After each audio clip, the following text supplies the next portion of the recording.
asigaleyo omuntu omu nga yasigadde mu muliro yekka. Allah amugambe nti muddu gwe asigaddeyo wekka nga ye last, bw'avaayo teri mulala avaayo. Allah ngeti gwe asigaddeyo naawe fuluma ogende mu fuluma, vaayo mu muliro, Allah amugjeyo. Bwana amugjeyo, Allah amuteeke mu luzzi lw'obulamu, addeko ennyama yaddemu anyirire. Allah amuwanvuye, amugezze anyirire ng'alinga tannabeerako mu muliro. Omuddu oyo agenda gamba Allah, ayi Allah wange kwebaza okunzija mu muliro. Gwe bw'anaava mu muliro agenda kukyuka agutunuulire, alabe engeri gye gutokota, asooke kwebaza Allah kugumugjamu wadde tannamanya gy'agenda, kassa gwaguvuddemu. Agenda gutunuulira aga nti alhamdulillahi alladhi najjani minki, nebaza Allah amatendo g'oyo Allah oyo antaasizza nanzija mu lweje. Omuddu oyo bw'anaamala agenda kusaba Allah nga Allah amaze omuzzaako omubiri gwe, agenda gamba ayi Allah, Allah agenda kumeza omutima maaso ge nga gunyirira, gulimu ekisiikirize, mulimu akawa akalungi, gufaanana bulungi. Agenda ayi Allah, nkusaba nzikirize ngende neewogomeko mu muti ogwo, ngende wakiri ntuulaawo, obulamu bwange obusigadde mbumaliraawo. Allah agenda muga nti muddu gwe bwe naakuwa n'ogenda mu muti ogwo n'obeera awo tonsabeeyo kirala kyonna. Agenda muga nti ayi Allah, sigenda kusabayo kirala kyonna, kyenjagala just kunteeka mu muti ogwo. Allah bw'anaamala muga nti kale nkukkiriza, genda mu muti. Allah amukwata amuteeke mu muti, alabe nga obulamu bwalimu tabubeerangamu, abadde mu muliro saawe naalimu ka esi kalimu n'ebibala. Oluvannyuma Allah ateeke ameze omuti omulala mu maaso ge nga mulungi okusinga guno gwaliko. Bwe twogera omuti, omuntu tolowooza miti nga gino egy'oku nsi, guli muti mulalamu, tegufaanana just gufaananya mannya. Allah nga bw'atuga ati teriiyo mu hadisi, teriiyo kiri mu jjana. Ibn Abbas bwe yagamba teriiyo kiri mu jjana nga kifaanana ekiri ku nsi okugjako mannya. Bwe bagamba omuyembe, gwe manya nti muyembe linnya, naye muyembe gw'omu jjana si gwe muyembe gw'oku nsi. Ate emiti gye twogerako si miti gino miwafu gye mumanyi gino kalitunsi, apaana. Allah agenda kumeza omuti omulala nga mulungi okusinga omuddu ono mwabadde. Bw'anaayimirira omuddu ono agume, yagumye lulira nga ayi Allah siddamu kusaba kirala, agenda laba nga kimususseeko, omuti guli mulungi nnyo. Agenda ayi Allah, nkusabayo kino kyokka, sigenda kuddamu kusaba kirala. Nkusaba nzikiriza onteekeko mu muti guli omulala, nfune kawewo kaagwo, nfune kusiikiriza kyagwo, neeyagaleko mu gwo. Allah amugenda nti muddu gwe wandaganyisizza, togenda kunsaba kirala kyonna. Omuddu amugenda nti ayi Allah, bwasinga okummanya, nkusaba kino kyekisembayo, sikusaba kirala, bwonteekaawo sikusabayo kirala. Naye nga Allah amumanya omuddu, Allah amukwate amuteeke mu muti ogwokubiri.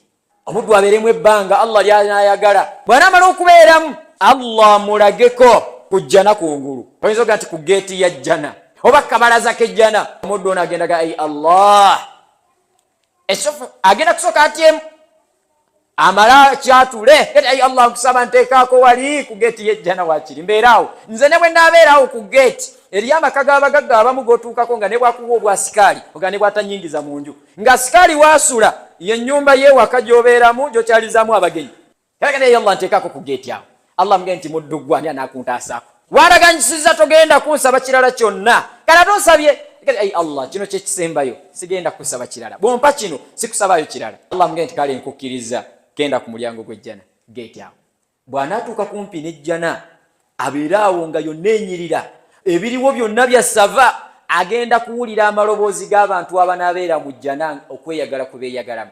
Abavuga ennyonyi, abavuga emmotoka, abawuga, abali ku biiki zaabwe, abalambula, nga buli muntu yeeyagala, ng'awulira emirembe egiri munda, buli muntu ali mu ssanyu lirye.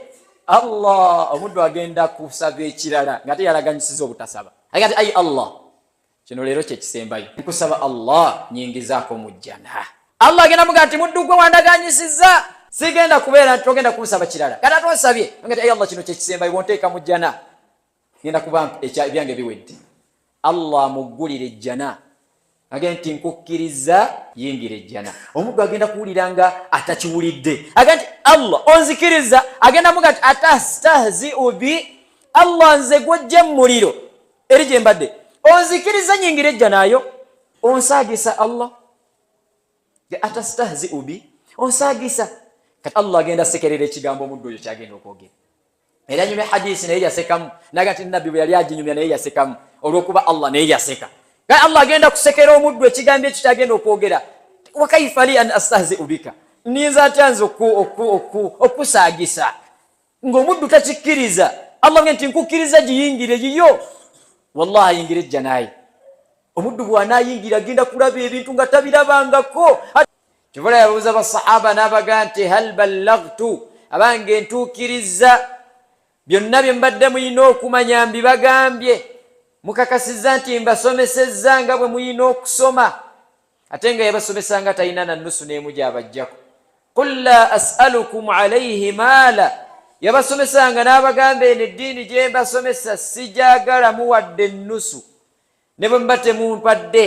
in ajriya illa ala Allah, empeera yange erina gyeri eriwa Allahu subhanahu wa ta'ala. naye yakeeranga ku makya mu mpewo n'abasomesa, kuba n'etonnya n'abasomesa mu nkuba, musana ne gwaka n'abasomesa, ng'abasomesa buli lunaku bwe kye beetaaga okusoma sirabasi yonna neggwayo, nga tasabye musaala. alinze mukama we yamuwa omulimu, bw'anaatuuka gy'ali Allah amusasula omusaala gwe. nabbi waffe Muhammad sallallahu alayhi wasallam yayita mu buzibu bingi naye n'agumiikiriza eddiini eno etutuukeko. tumusaba Allah amuseeko ebyengera ebyenjawulo n'emirembe egy'enjawulo eyo gy'ali, kubeera nti yatukolamu omulimu ogufaanana bwe gutyo. baddu ba Allah b'ebitiibwa, tubakubiriza okutya Allah.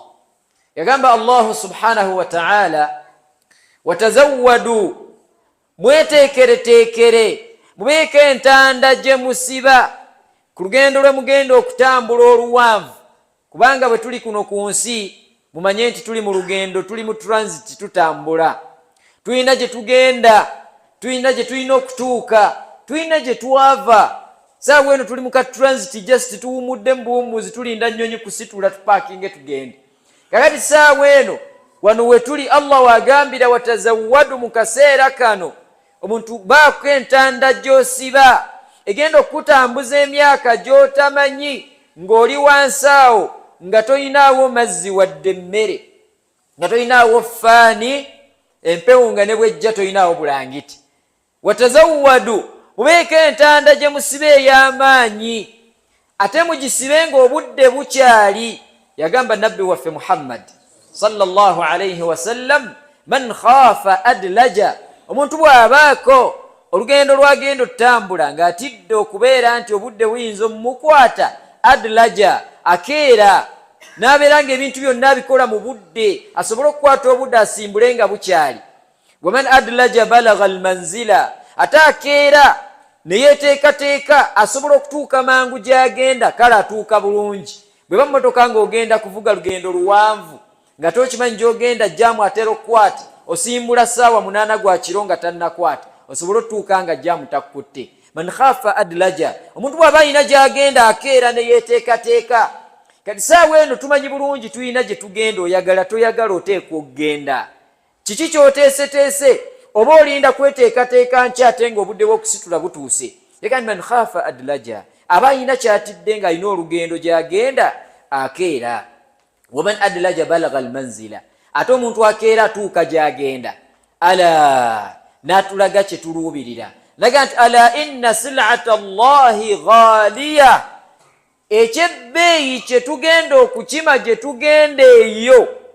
kubanga oli yandibuuza kati lwaki tugenda eyo? singa tewaaliyo omugaso lwaki tugendayo? twandibadde tetulina nsonga lwaki tukola emirimu wano, naye tulina kye tugenda onnona eyo nga te kye twagala ffenna. laga nti ala inna sil'ata Allahi ghaliya, ekyettunzi kye tugenda okukima ewa Allah gye tugenda bannange kyabbeeyi, kyabbeeyi. toyinaayo ku nsi kyosobola kukiguzisa obwebbeeyi bwe kuliko. kye tugenda okunoonya ewa Allah, nabbi nakitubulya naga nti ala inna sil'ata Allahi, ekyebbeeyi kye tunona ewa Allah aljanna, tugenda kunonayo jjana. tusaba Allah ffenna agituwe. olugendo lwe tuliko lwe tutambula ssaawa eno, buli muntu oyina kyogenda okujja ewa Allah, otambula oyina ekyettunzi kyogenda okujjayo. buli akeesa ku makya manya nti olugendo lwo lukutwala mu makubo erimu ku abiri. ewa Allah eriyo bintu bibiri, eitha okubanga ogenda kujjayo muliro oba ogenda kujjayo jjana. teri yakolerera kyakusatu, ffenna tukolera ebintu bibiri, eitha muliro oba jjana. buli bwe lukyamanya nti stepu gy'otambudde mu maaso eitha ekutwala kujjayo muliro oba ekutwala kujjayo jjana. nabbi n'agamba nti ffe abasiraamu tulina kye twagala, twagala jjana ya Allah. eyo gye yawunda n'awundira abamutya, n'ategekera abamutya. yagamba Allahu subhanahu wa ta'ala, tilka ddaaru al-akhira, guno mwaliriro gw'enkomerero eyo gye tugenda olugendo luno lwetutambula lututwala ku nkomerero buli omu wagenda okufunira kyabadde akolerera. Yaga nti tilka ddaaru l-akhira, omwaliriro guno gwe mukolerera mwenna gye mujja ogw'enkomerero, ejjana gye mukolerera, naj'aluha lilladhina la yuriduna uluwan fil ardi, edda ejjana eno tugiteekedde abantu abalinga ku nsi ng'ekiruubirira kyabwe si nsi, nga balina ensonga lwaki bali ku nsi, nga tebakolerera nsi. La yuriduna uluwan fil ardi, tebaagala kuba bakitalo ku nsi, empeera yabwe tebalaba nti ya nsi. Tokolerera kufuna katiibwa mu butiibwa bwa nsi, tokolerera kufuna kasente mu busente bw'ensi, okolerera oli ku nsi kuno okola, buli kyokola manya nti olina kyogula jjana ya Allah. Tilka ddaaru l-akhira, omwaliriro guno ogw'ejjana, naj'aluha lilladhina la yuriduna uluwan fil ard, tugenda guwa tuguteekeddeteekere abantu abagenda ogwofuna beebekkakkanya ku nsi, ne bataagala kwegulumiza ku nsi, ne bataagala bintu bya ku nsi. Bw'aba ayina kyafunye ku byensi amanya bimuyambako buyambi kukola ekyo kyateekwa kukola okufuna ejjana. Tetugamba nti abantu babeere ku nsi nga tebavuga mamotoka, tebazimba mayumba kubanga ensi bagivaako, awo tuba tunnyonnyodde bubi. Nabbi waffe Muhammad sallallahu alayhi wasallam ye yasinga okuba nti ensi eno tagiraba mu value, era nga gitunuulira ng'ekintu ekitalina makulu. Naye yennyini yayina ennyumba mwasula, yayina ebyebagalwa, si ekyebagalwa, yayina ebyebagalwa mu kiseera ekyo ekyaliwo ng'ekyebagalwa eky'ebbeeyi zaalinga nsolo. Era wabakubaawo mmotoka nabbi yandigiguze ey'ebbeeyi nno etambula obulungi, yandigiguze n'agivuga, kubanga ebyo byonna bikuyambako okutuukiriza mirimu gikutwala eri Allahu subhanahu wa ta'ala. Yawasa abakyala bwe twogerako yali akolerera jjana, naye ensi kyenjagala obbaga nti buli bwe tugamba nti ensi gitwale ng'etalina value, tetugamba nti gyesonyiwe ogendeyo mu kibira owangaale wekka nga tolina bantu. Kyetutegeeza nti bino by'ofunye mu nsi tobitwala nga kikulu, ebikusubye mu nsi tonakuwala nnyo, manya nti olina kyokolerera ekinene. By'ofunye muno mu nsi bikuyambeko buyambi. Bw'ofuna akamotoka kakuyambeko okutambuza okutwala ku mulimu onoonye riziki mu halal, kakuyambeko okutambuza okutwala mu semina osome, kakuyambako okutwala mu jjuma osaale, mu swala osaale, okutambuza famire y'omukyala wo nga tatudde mu mmotoka za lukale bumukwatirira. Niyeeyo yebeebeeramu nti nteekawo bino kunnyamba kuyingira jjana, nzimba amaka gange omukyala wange Land Road aleme mukonkona, kumubanjaza renti nga siriwa mugebo mma temulina ssente baako kyosasuza ekirala. La ilaha illallah. Ate omukyala talina kyajja sasuza kirala okuggyako omubiri. Kati zimba amaka go nga ayi Allah, gana amaka nga zimbye ku lulwo, nyanguyiriza bulamu bwange na bw'abantu bange, Allah tuyingire jjana nga tetufunye bizibu. Vuga kaboda kongo okavugana niya ya kuyingira jjana. Ebintu byonna bitukola ku nsi bituyambako kuyingira jjana. Allah byatuwadde. Tilka ddaaru l-akhira, ejjana naj'aluha lilladhina la yuriduna uluwa. Ekigenderwa kyaffe si nsi, naye ate tukole ebyensi bituyambako kukola bitutwala mu jjana. Wala fasada, ekyokubiri ejjana gye twagala nga tumaze ogikolerera ate tulina okwewala paati ey'okubiri, okwonoona mu nsi ya Allah. Ejjana Allah agitegekedde bantu batagenda kwonoona mu nsi, ng'ekiruubirirwa kyabwe si kwonoona mu nsi. Naye abantu olwaleero ebintu bye bakola byonoona nsi. Oli n'azimba ennyumba n'aziteekako nti kino kitaddewo nsibuko ya bwonoonefu. Just aba tataddeko kigambo ekyo, naye nga byataddeko alamaze okulangirira mu nsi ya Allah nti wano wenzimbye nsibuko ya bwonoonefu. Abagala okwenda mujje wano, abagala okuwuliriza ennyimba mujje wano, ng'ekigendererwa kye kwonoona mu nsi. Kati oyo bw'atyo Allah mujjeemu egan naj'aluha lilladhina la yuriduna uluwan fil ardi wala fasada, nga tebaagala kwonoona mu nsi. Nyakuwa obukulembeze gwe kibulu byatu ne kibeera kyakuzza abantu wansi, oluubirira abantu kubeera nga bali bubi, oyagala kwonoona nsi ya Allah.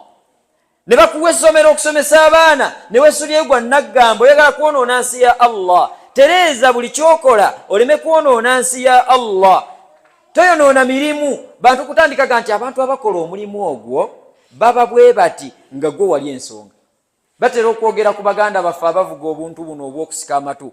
Allah abasasira babarake kubo era abantu abavuga obuntu obwo bakola bwe bati naye okulaba nga yafuuka ensonga eboogezaako yali muntu omu oba babiri oba basatu buli bwowo owagundi ekintu agenda kufundikira amaka agasaanyizaawo ensonga eyo abaagikola aba muntu omu n'aleetera abalala okuvumaganya bannaabwe olebwa oyonoonye ensi ya Allah bizinesi y'abanno otandise ogikubamu ebituli olw'empisa z'embigwe ng'omuntu omu la yuriduuna uluwan fi lardi wala fasada ejja nayo abantu batayonoona mu nsi tubeeremu nga tuli bantu balamu Allah naga nti wal aqibatu lilmuttaqin enkomerero ennungi egenda kubeera y'abantu batya Allah subhanahu wa ta'ala bw'oba oyagala Allah kuwejja naye tendebwa n'ebitende ebirungi ate ekyokubiri beeramu abo abamutya aqulu ma tasma'un wastaghfirullaha li wa lakum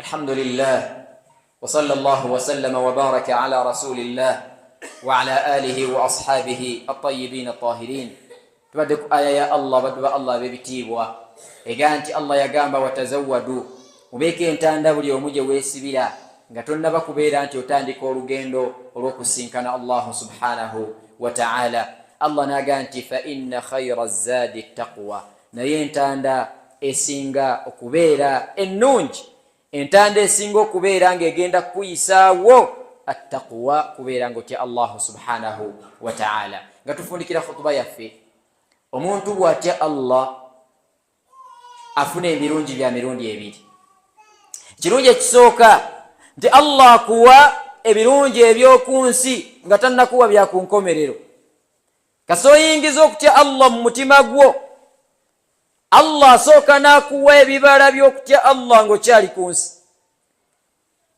nga tannakuwa bisembayo kale ate bw'otuuka ku nkomerero ekyo kyo eky'oku nkomerero olwedde tukimaze geti ku nkomerero abatya Allah ekyebbeeyi Allah kyagenda obbawa jjana ate kikyokolerera nabbi yajoogerako n'agamba nti la mawdi'u sawtin fil janna akafo awagenda akaggo koyinza okukuba omwana omuto ng'alina omusango gwakoze n'okwata akaggo akatonotono n'okamukuba nga tekamugjaako lubale bw'okakwata akaggo ako akatono n'okateeka mu jjana bw'oti yaga nti ekifo we kagenze ekifo wootuuzizza akaggo ako khayrun min ad-dunya wa ma fiha akafo ako kokka kasinga ensi yonna n'ebigirimu akafo obufu mu jjana bwe katyo kasinga ensi yonna n'ebigirimu kati mulowooza ye jjana yonna efaanana eti basiigiramu ekifaanani kitono ku jjana Allah gy'agenda okuwa abantu abamutya sawa Allah ffenna agituwe omuntu agenda osembayo funa ejjana entono ennyo nga tugamba nti oyo nga mwavu nga bw'oyinza obeera ku nsolo gati omusajja obwavu bumulumye atuuse n'okuvaako olukuku agenda osembayo funa ejjana entono ye muntu agenda osembayo okuva mu muliro kubanga mu basiraamu eri abamu abalina amazambi gaabwe Allah ayinza obbatukuza kuno ku nsi ne weenenya n'akusonyiwa ayinza okutukuza ng'oli mu ntaana n'akucapirayo ebibonerezo byayo mu ntaana ng'oluvayo mu ntaana togenda kubonaabona ayinza okucapa ng'otuuse ku nkomerero bw'aba takusonyiye kati abantu abasiraamu abo balina amazambi nga Katonda teyagabasonyiwa Allah agenda batukuza abamu na kubanyikayokko mu muliro akabanga ye kaanaaba ayagala okusinziira ku mazambi buli omu ge yakola bwe banaamala okubeera mu muliro nga balimu n'abatali basiraamu kati abatali basiraamu bagenda kwewaanira ku baali abasiraamu ku nsi nga balaba bombi bali mu muliro bagambe nti kale mmwe abasiraamu mwali ku nsi nga mweyita muli basiraamu naye kati saawa eno ffenna tuli mu muliro Allah agenda kuwulira ekigambo abo kye bagenda okugamba baganda baffe tusaba Allah ateme tusooka tuseekayoko mu muliro bw'anakiwulira nga babeewaanirako Allah alagire malayika ze abagambe nti mugende mu muliro omwo فأخرجوا مجموا من كان في قلبه مثقال ذرة من الإيمان mugende mu muliro mutunuulire abantu abagulimu buli alimu ng'alinamu akantu akatono bwe kati mu mutima gwe nga ka busiraamu ka bukkiriza yali kunsinga musiraamu ng'obusiraamu bwe tebulabika nnyo musiraamu naye nga yali musiraamu ng'alina obukkiriza tagatta ku Allah. Allah agenaga nti mugende mutunule mu muliro mutandike okubajjayo omu ku omu. Malayika zitandika okufubutula abantu mu muliro okubajjayo nga buli gwe bajjayo agenda mu jjana. Allah abateeke mu mugga bagenda vaayo nga basiridde. Allah abateeke mu luzzi olw'obulamu baddemu. Allah abazzeeko ennyama yaabwe, buli muntu gwateekamu yaddako ennyama ye kuteeka mu luzzi ng'ogenda mu jjana ye. Wasigaleyo omuntu omu, oba aliba musajja oba aliba mukyala. Saba Allah neme kubeera nze oba ggwe. Asigaleyo omuntu omu nga yasigadde mu muliro yekka. Allah amugambe nti muddu gwe asigaddeyo wekka nga ye last, bw'avaayo teri mulala avaayo. Allah ngeti gwe asigaddeyo naawe fuluma ogende fuluma vaayo muliro. Allah amugjeyo. Bwana amugjeyo omuddu ono agenda kuba yenna takyafaananika, yenna asiridde. Allah amuteeke mu luzzi lw'obulamu addeko ennyama yaddemu anyirire. Allah amuwanvuye amugezze anyirire ng'alinga tannabeerako mu muliro. Omuddu oyo agenda gamba Allah, ayi Allah wange nkwebaza okunzija mu muliro. Kwe bw'anaava mu muliro agenda kukyuka agutunuulire alabe engeri gye gutokota. Just yeba asooke kwebaza Allah kugumujjamu wadde tannamanya gy'agenda kassa gwaguvuddemu. Ayena gutunulira aga nti alhamdulillahi alladhi najjani minki, nebaza Allah amatendo g'oyo Allah oyantaasizza nanzija mu lweje olw'omuliro nga gwonna gutokota butokosinga buugi. Saba Allah tutaasa okuyingira omuliro. Omuddu oyo bw'anaamala agenda kusaba Allah nga Allah amaze omuzzaako omubiri gwe, agenda gamba ayi Allah. Allah agenda kumeza omuti mu maaso ge nga gunyirira, gulimu ekisiikirize, mulimu akawa akalungi, gufaanana bulungi. Agenda ayi Allah nkusaba nzikirize ngende neewogomeko mu muti ogwo, ngende wakiri ntuulaawo obulamu bwange obusigadde mbumalira awo. Allah agenda muga nti muddu gwe bwe nnaakuwa n'ogenda mu muti ogwo n'obeera awo tonsabeeyo kirala kyonna. Agenda muga nti ayi Allah sigenda kusabayo kirala kyonna, kyenjagala just kunteeka mu muti ogwo. Allah naye ng'amanyi ekiri mu mutima. Allah bw'anaamumala amugaye nti kale nkukkiriza genda mu muti, Allah amukwata amuteeke mu muti mu kisiikirize ekyo, alabe nga obulamu bwalimu tabubeerangamu. Abadde mu muliro saawe nali mu ka esi ate kagere kalimu n'ebibala. Agati ayi Allah nkwebaza okunteeka wano. Oluvannyuma Allah ateeke ameze omuti omulala mu maaso ge nga mulungi okusinga guno gwaliko. Gwe twogera omuti, omuntu tolowooza miti nga gino egy'oku nsi, guli muti mulalamu, tegufaanana just gufaananya mannya. Allah nga bw'atugaa ati teriiyo mu hadisi, teriiyo kiri mu jjana. Ibn Abbas bwe yagamba teriiyo kiri mu jjana nga kifaanana ekiri ku nsi okuggyako mannya. Bwe bagamba omuyembe, gwe manya nti muyembe linnya, naye muyembe gw'omu jjana si gwe muyembe gw'oku nsi. Ate emiti gye twogerako si miti gino miwafu gye mumanyi gino kalitunsi, apaana. Allah agenda kumeza omuti omulala nga mulungi okusinga omuddu ono mwabaddi. Bw'anaayimirira omuddu ono agume, yagumye luli agati ayi Allah siddamu kusaba kirala. Agenda laba nga kimususseeko, omuti guli mulungi nnyo. Agati ayi Allah nkusabayo kino kyokka, sigenda kuddamu kusaba kirala. Nkusaba nzikirize onteekeko muti guli omulala, nfune kawewo kaagwo, nfune kusiikirize kyagwo, neeyagaleko mu gwo. Allah amuge nti muddu gwe wandaganyisizza, togenda kunsaba kirala kyonna. Omuddu amuge nti ayi Allah gwasinga okummanya, nkusaba kino kyekisembayo, sikusaba kirala, bwonteekaawo sikusabayo kirala. Naye nga Allah amumanyi omuddu. Allah amukwate amuteeke mu muti ogwokubiri. Omuddu abeeremu ebbanga Allah ly'anaayagala. Bw'anaamala okubeeramu, Allah amulageko ku jjana kungulu. Oyinza oga nti ku geeti ya jjana geeti y'ejjana oba kabalaza k'ejjana. Omuddu ono agendaga ayi Allah esofu agenda kusooka atyemu amala kyatule yati ayi Allah nkusaba nteekaako wali ku geeti y'ejjana wakiri mbeeraawo. Nze ne bwe nnaabeeraawo ku geeti eri amaka g'abagagga abamu g'otuukako nga ne bwakuwa obwasikaali oga ne bw'atanyingiza mu nju nga sikaali waasula ye nnyumba y'ewaka gy'obeeramu gy'okyalizaamu abagenyi. Kagenda eyo Allah nteekaako ku geeti awo. Allah mugende nti muddu gwe ani anaakuntaasaako? wandaganyisiza togenda kunsaba kirala kyonna kala tosabye ai Allah kino kyekisembayo sigenda kusaba kirala bwompa kino sikusabayo kirala Allah mugende kale nkukkiriza genda ku mulyango gw'ejjana gate awo bw'anaatuuka kumpi n'ejjana abeeraawo nga yonna enyirira ebiriwo byonna byasava agenda kuwulira amaloboozi g'abantu abanaabeera mu jjana okweyagala kwe beeyagalamu abavuga ennyonyi abavuga emmotoka abawuga abali ku biiki zaabwe abalambula nga buli muntu yeeyagala ng'awulira emirembe egiri munda buli muntu wali mu ssanyu lirye Allah omuddu agenda kusaba ekirala nga teyalaganyisiza obutasaba agati ai Allah kino leero kyekisembayo nkusaba Allah nyingizaako mu jjana Allah agenda kuseka olw'omuddu ono naye nga tannatuuka kuseka Allah agenda muga nti muddu gwe wandaganyisiza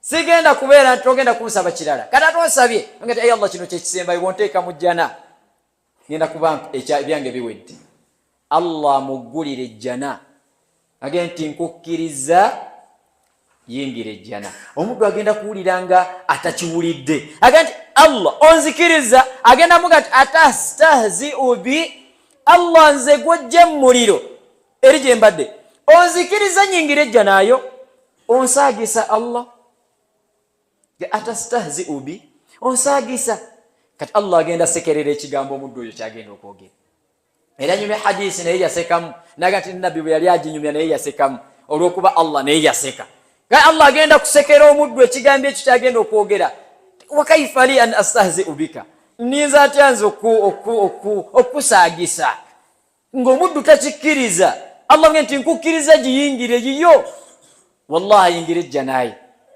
omuddu bw'anaayingira agenda kulaba ebintu nga tabirabangako hadisi endala mpanvu ezoogera ku byagenda okusinkana naye mbufunze nga tumaliriza omuddu bw'anaayingira ejjana Allah agenda mugamba nti arabi osiimye agati ya Allah nsiimye Allah agenda mugamba nti nkuwadde ejjana eyo wa mithlahu njikubisizzaamu ejjana eyo gye nkuwadde yenkana ensi n'eggulu agenda mugamba nti njikuwadde yo yonna ensi n'eggulu byonna bibyo agamba nti ate tekomyoko obunene njikubisizzaamu emirundi 10 mu bunene bwayo oyo yagenda okuba n'akajjana akatono nga musajja nga mwavu jjana ekubisa mu nsi n'eggulu emirundi 10 ya muntu omu nga mulimu buli kyayagala kye yali alowoozezzaako ne kyatalowoozangako gwe buli kyolowoozaako ekirungi gye kiri walahum fiha ma tashahihi al-anfusu wa taladhu al-a'yun buli kyonna omutima gwo kyowulira nga kigwagala Allah yakikuteeramu ekiri wa taladhu al-a'yun mulimu buli kintu kyonna amaaso go kyowulira nti gaagala okukitunulako Allah yakiteeka mu jjana ekyo Allah gyasuubiza abakkiriza naga nti mutye Allah abawe ejjana eyo gy'abategekedde bwe munaamutya kuno ku nsi eyo gye mugenda okufuna kakati ekikumenya n'ensi obeeramu n'akapoloti 5 simanyi 5 ku 10 mulimu akayumba kamu ovuga akamotoka kamu buli kimu olinako kamu akasiyahi kana akatalina value ke kagenda okulemesa ejjana egenda okukubisa mu nsi emirundi 10 nga yesembayo obutono niyo babeeyo gye bakuwadde tusaba Allah tuteeke muziri ezawaggulu nga mbaliza nabbi waffe Muhammad صلى الله عليه وسلم يا جامبا إذا سألتم الله الجنة سواء الله في الناجي تو الجنة أشتاسو مريو يا جاتي بمبانغا مسبي الله الجنة كمانغا مدوازا ممينو باموك سبا الله الجنة يا جاتي بمسبانغا الله الجنة فاسألوه الفردوس بمسبي الجنة يسيمبا يوكوبير النونج يا وقولوا جبايت جنة الفردوس سبا الله في النات وجنة الفردوس تكم جنانغا تتبازي أتتاسو مريرو سنو ينسوبيزا فيه إن الله ملائكته يصلون على النبي يا أيها الذين آمنوا صلوا عليه وسلموا تسليما اللهم صل على محمد وعلى آل محمد كما صليت على إبراهيم وعلى آل إبراهيم إنك حميد مجيد وبارك على محمد وعلى آل محمد كما باركت على إبراهيم وعلى آل إبراهيم إنك حميد مجيد وارض اللهم عن الأربعة الخلفاء الراشدين أبي بكر وعمر وعثمان وعلي وستة الباقين المبشرين بالجنة اللهم أرنا الحق حقا وارزقنا اتباعه وارنا الباطل باطلا وارزقنا اجتنابه اللهم آتنا في الدنيا حسنة وفي الآخرة حسنة وقنا عذاب النار اللهم آت نفوسنا تقواها وزكها أنت خير من زكاها أنت وليها مولاها اللهم لا تجعل الدنيا أكبر همنا